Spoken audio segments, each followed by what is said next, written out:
Thyroid gland हम सबको पता है हमारे गले में होती है, नेक एरिया में, और उससे थायरॉक्सिन हार्मोन निकलते हैं।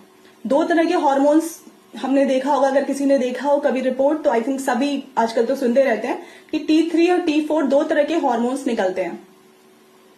अब ये दोनों हार्मोन्स में जो T4 है वो प्राइमरी हार्मोन है, मेन हार्मोन, लेकिन वो इनएक्टिव होता है। T3 जो है वो एक्टिव हार्मोन है, लेकिन वो बहुत थोड़ा निकालती है ग्लैंड के। T4 को T3 में कन्वर्ट होना पड़ता है, बदलना पड़ता है जब भी हमारी बॉडी को यूज करना है उसे। दो चीजें हो गई, एक तो ये हो गया कि कन्वर्जन इंपॉर्टेंट है कि T4 से T3 में जो एक्टिव है कि आपका थायराइड हार्मोन, उसमें बदलना इंपॉर्टेंट है। और उसको बदलने के लिए कौन कौन से ऑर्गन काम करते हैं? एक तो हमारा लिवर है, मेनली लिवर के अंदर होता है T4 से T3 में कन्वर्जन। दूसरा हमारे जो आते हैं गट में होता है, उसके अलावा कुछ और टिश्यूज में। तो मेन जो है लिवर और गट में होता है।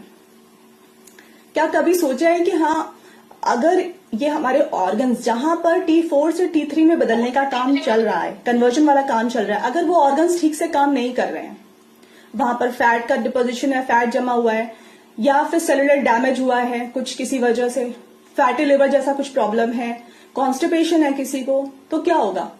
वो कन्वर्जन जो होना था T4 से T3 में, वो हो सकता है नहीं हो पाएगा, राइट। और दूसरा क्या होता है? एब्जॉर्प्शन, कि जब T3 में बदल तो गया, एंड हमारी जो सेल्स हैं वो उस T3 हार्मोन को ठीक से यूज कर पा रही हैं। क्यों? अगर सेल्स के आसपास फैट जमा हुआ है, अगर सेल डैमेज है, इन्फ्लेमेशन है, तो हो सकता है कि T3 हार्मोन को वो ठीक से यूज नहीं कर पाएंगी। तो यार, थायराइड हार्मोन है, ग्लैंड अपना काम कर रही है, थायराइड ग्लैंड, और वो हार्मोन बना रही है। बट प्रॉब्लम क्या आ रही है? प्रॉब्लम दूसरी आ रही है, कन्वर्जन की प्रॉब्लम आ रही है, एब्जॉर्प्शन की प्रॉब्लम आ रही है।